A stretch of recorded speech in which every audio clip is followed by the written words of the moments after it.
Folks, welcome inside the Parisi Palace, high above 3773 East Broadway. This is a live edition of the Jake Feinberg Show, coming to you on Powertalk and Facebook Live. And without further ado, I want to bring in a friend of the program and a guy who I look up to quite a bit because of his temperament and his work ethic and his honesty and his belief in democracy.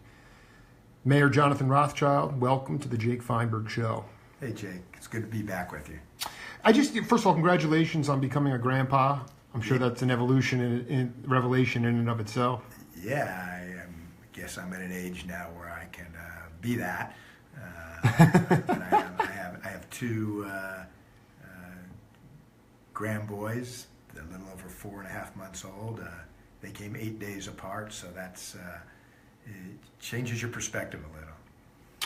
Mayor, I wanted to ask you, you're out on the ground. One of the things that I love about you is that if there's an initiative, something that needs signatures, you're out in the community still. Yeah. Getting signatures, going door to door.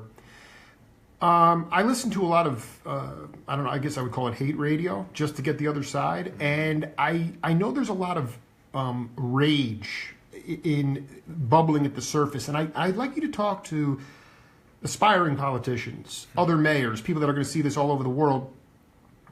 Could you talk about an example of dealing with somebody who is just, what do you do with people, how do you talk to people that are really worked up? Well, the first thing is to try to get to a level of calm with people. Sometimes you can do that, sometimes you can't. Sometimes you have to let people talk themselves out. And I think that's part of the process, is allowing people to have that forum where they're being listened to, or understand that others can listen to them. But we're at a place right now where we need to, as a community, as a country, tone down the rhetoric in order that we can get to constructive solutions. And it's difficult now. It's more difficult than it had been. Could you just talk an example about either early in your career as a mayor, or about a certain topic that you allowed somebody either to exhaust themselves, or how did you this is important because the rhetoric is what drives ratings. It's harder now than ever because of the media and the fact that you wonder sometimes if some of the corporate structures really want to solve the problems, or are they more interested in ratings? So could you talk about a time when you were able to disarm someone and actually not necessarily change their mind, but it was civility took reign that day? Yeah, I think we try to do that on a regular basis. At every council meeting, we'll have people that'll come in and be angry about something, and sometimes we can ask the manager or the person who's responsible to take a look at it, and that helps. Sometimes people are going to come in and have contrary views, and they're going to be loud. Sometimes it helps that they hear each other. That also can make a difference. It tends to. And the idea that people have the understanding or faith that they're getting a fair hearing, in the sense that they're being heard. But there are going to be times when people aren't going to want to listen, and sometimes you need to let that settle. Sometimes you need to let people be angry and then let time go by, and as circumstances change, hope that those situations change. I think, though, Jake, one of the things you were referencing was, and I don't blame the media, that is not what I do, but, certainly those who are loudest, those who are most colorful, sometimes can get the exposure, and then other people who really don't know about that's what they're seeing, and they're not always seeing that things can be more subtle, or that there might be constructive solutions. And again, that's something we need to work towards. I can't say I have all the answers for that.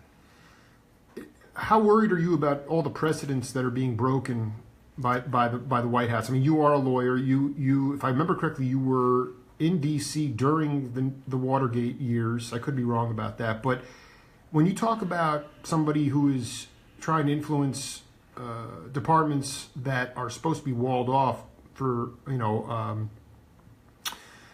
so they don't get tainted by politics. How do people stay vigilant in this time when it seems like democracy could be ragtime on the corner in some ways? Well, there's lots of vigilance, and I think that's good. I mean, I think when you see things that concern you, people become more vigilant. I think we're seeing more vigilance. But, one of the things that hopefully people are going to take to heart is that elections matter, and that you can advocate and you can do your best, but ultimately people need to be elected who are going to represent your point of view, or hopefully the majority's point of view. Now democracy is a funny thing, and right now there's a majority that has. The problem, I don't think, is really that the majority has a different point of view. It's that the 2 points of view seem to be getting further apart than closer together. And there seems to be, and so this is across the board, there seems to be less and less opportunity for people to try to work together to solutions. So I was in D.C. last week for 4 days and met with Senator Flake, Congresswoman McSally, Congressman Grijalva's office, Congressman Gallego, and Congressman O'Halloran. And, they all have their points of view, and you can talk to them and try to get them to change. The fact of the matter is they're hearing from all sorts of people. I mean, if I was with them for 20 minutes, they probably saw, 20 other people that day, and, all with different points of view. Could you talk about the opportunity for the Democratic Party in this state now that Jeff Flake has decided not to run again? It seems like he's done a huge service to a potentially progressive movement in Arizona. Well, we'll see. It appears the Democratic candidate for the United States Senate is going to be Kirsten Sinema. She's experienced. She's a good candidate. She has won election and re-election in a pretty moderate district.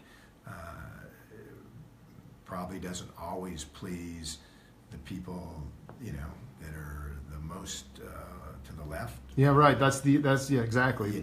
But she looks like a solid candidate. We don't know who's going to be out there on the Republican side. We've heard some talk about Congresswoman McSally, but she hasn't announced yet.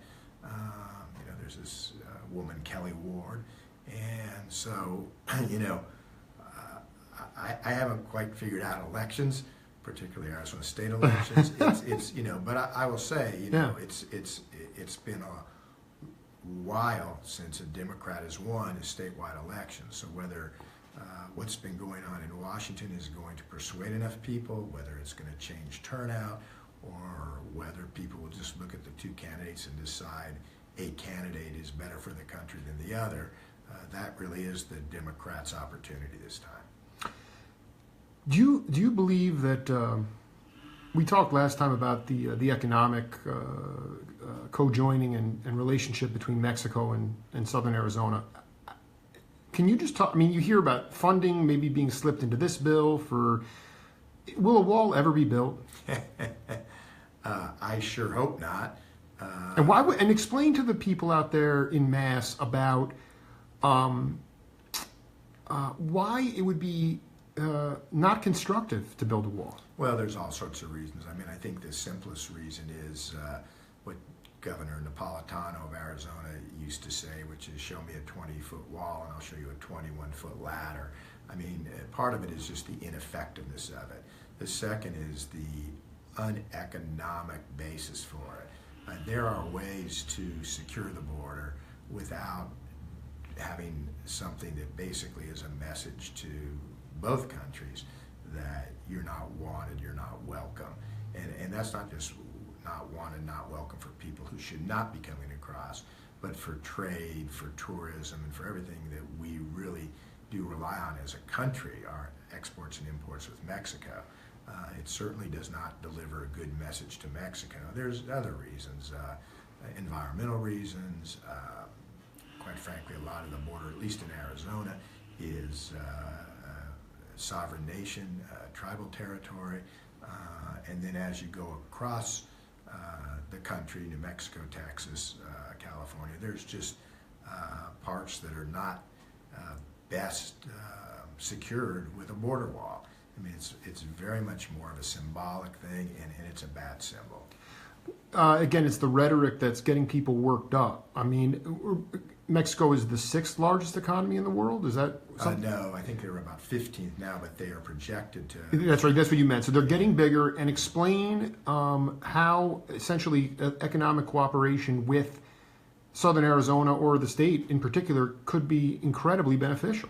Well, it has been. It has been, and how it will continue to grow. I mean, I can give you a couple examples. When SB 1070 passed, which was Arizona's effort to federalize local law enforcement, here in Tucson, we lost a third of our sales tax revenue overnight, so that gives you some sense of it. But even in recent times, 3 of our larger corporations that have moved here, Home Goods Distribution Center, Caterpillar's Testing Center, and Comcast Communication Center are all here because of our proximity to the border, the ability to get goods to and from across the border, to work with people that those companies already work with across the border, and our bilingual culture in the case of Comcast. So for a place like Tucson, and I think Phoenix and Arizona, having those relationships, and I will tell you, that's, at least in Arizona at this point now, a pretty bipartisan sense, is that no, we've got to actually constantly communicate with our colleagues in Mexico to assure proper trade. Can you talk about in general what you see as, or what you're curious about as we move forward the rest of this year on the federal level? I mean, like, there's no doubt that Russians tampered with our election, and I'm just curious about how. But it's sometimes I feel like I'm watching a Cloak and Dagger series, and I wonder, from a legalistic point of view, you are a lawyer and a good one. What are you looking for most in the coming months? It seems like the investigation is going to go on for a long time. Yeah, I mean, there's, we have the tax reform bill coming up. That will. Is that going to benefit? I mean, 'cause that's actually the better question. A lot of people get worked up now. I hear on hate radio, there's reverse discrimination against whites, but actually more and more that I become more enlightened. This is more of a class issue than a race issue. We are dealing with. Can you talk about how serious the class issue is in Arizona, especially between not having a vibrant middle class, more so than, forget the Russian investigation, but the tax reform bill, is that going to help that inequity? It'll help increase the inequity. Exactly. All right. I mean, and I wouldn't put it in class terms, but I would put it in terms of a kind of a philosophy of government. And that's a question of philosophy of government of can money that is brought through shared revenue help a society if properly used, as opposed to philosophy that says people should be able to keep as much as they can and let the individual take care of these bigger problems. I've always been a believer, and still remain one, that there are certain things and a lot of things that we have to come together on with common revenue in order to assure the strength of the country. What kinds of things? I mean, everything from defense to infrastructure to education to health to support services for those who are unable to support themselves. I mean, you name it. There's just things that none of us can individually do. You have any idea how the congressional delegations from the state are going to vote on the tax reform bill? Well, the House has voted, and I think it was on party lines. The Republicans voted in favor, the Democrats voted against. The Republicans, what will happen next is it will go to the Senate. That's a lot more problematic on all sorts of levels. My guess is that the Senate will come up with a version that will be different than the House's, and then there'll be that negotiation back and forth. You can never tell. For instance, Senator McCain is exercising some independence these days. Senator Flake. A lot of bravery on these guys' part. Well, Senator Flake, on the one hand, is he really does not want to see the deficit increased, but he's a supply side, by his own admission, he's a supply side guy, and the philosophy that is being put forth is one that he believes in. Now, how far he'll go, depending on what the numbers look like, we'll soon see. Could you just talk succinctly? I think one thing that worries me a lot is that when you put in people's minds that government is completely dysfunctional and doesn't work, that's ultimately how these government things civilizations can collapse. Can you talk about, in your mind, how government should work for the people and how it does work for the people, aside from seeing stuff on the road that says your bonds at work, but in your mind, what is the Rothschild doctrine as it relates to government? Because people just want to rail on it for the sake of railing on it, and it's not conducive to a civil society. Yeah, I think if people would see what goes on every day, they would have a little different view. Why don't you break down a day? I mean, maybe that. Well, I mean, there's so many things that go on. I mean, your police are at work, your fire people are at work, your water departments are at work, your environmental services departments are at work, your planning development services departments are. I'm just talking about the city. Absolutely. This is all stuff people rely on. Yeah, I mean, the core services that require community dollars are all provided by the government. So I think even the most extreme folks would not say there should not be government. The question is, what should that government do and what should they provide? My view of that has always been it is the government's responsibility to whatever money they collect to utilize it in the most efficient ways possible, the most economic ways possible, and to show people what they're doing. And if in case more money is needed as a result of that, then people would trust to government. And if they're not using it appropriately, then respond appropriately. But that cycle of responsibly using the taxpayers' money and then reporting on it is the only way we're going to be able to regain the trust, keep the trust, whichever it may be. I wanted to ask you about this. I oftentimes, when I see the Sandy Hook massacre and I say, 25, my younger daughter's in kindergarten, and to think that something horrific like that happened and no legislation was passed. Mm-hmm. Can you just talk about the idea of passing legislation, not for 100% foolproof that it would eliminate all terrorism, but just the idea of changing the zeitgeist? I know you can get this, the idea of saying, we're going to pass this because we know we can't prevent everything, but we want to send a signal to our society that we are doing something to making it more civil. Because when you the definition of insanity, and that's kind of what's happening. I just want to know what you think about that. Yeah, it is something I can't get my mind around. Zero regulation relating to guns. I mean, things like background checks, things like having people, take a course once they've, for gun safety, things like not having military-style weapons, right. Being in a civil. I don't know. Isn't that for war? I mean, there's certain weapons that have been designed for war, and those weapons. There's no reason that those weapons, in my mind, should be something you can walk into a department store and get.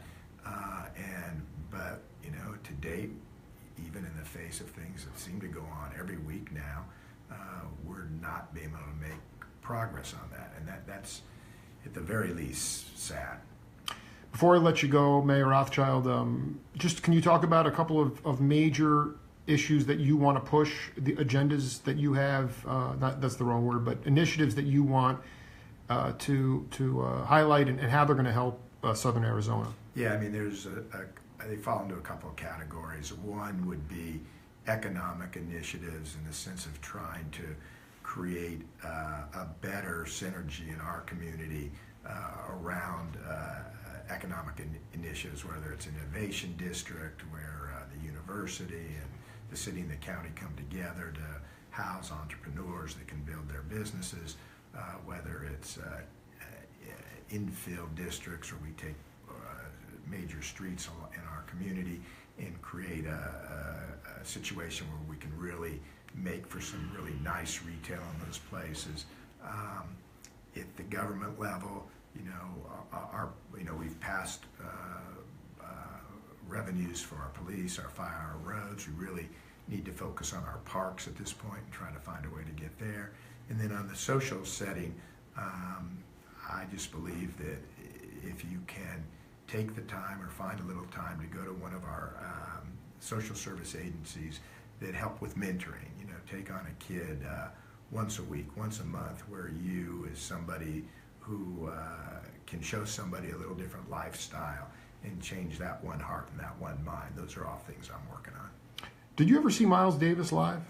I did not. Because his electric band with Vince Wilburn Jr. is coming to the Jazz Fest this January. I'll be there. So let's make sure to get together. Mayor, always good to see you, and best of luck to you. Continue your leadership, and thanks for inspiring me, man. All right, man. Thanks, Jake. Thanks for having me.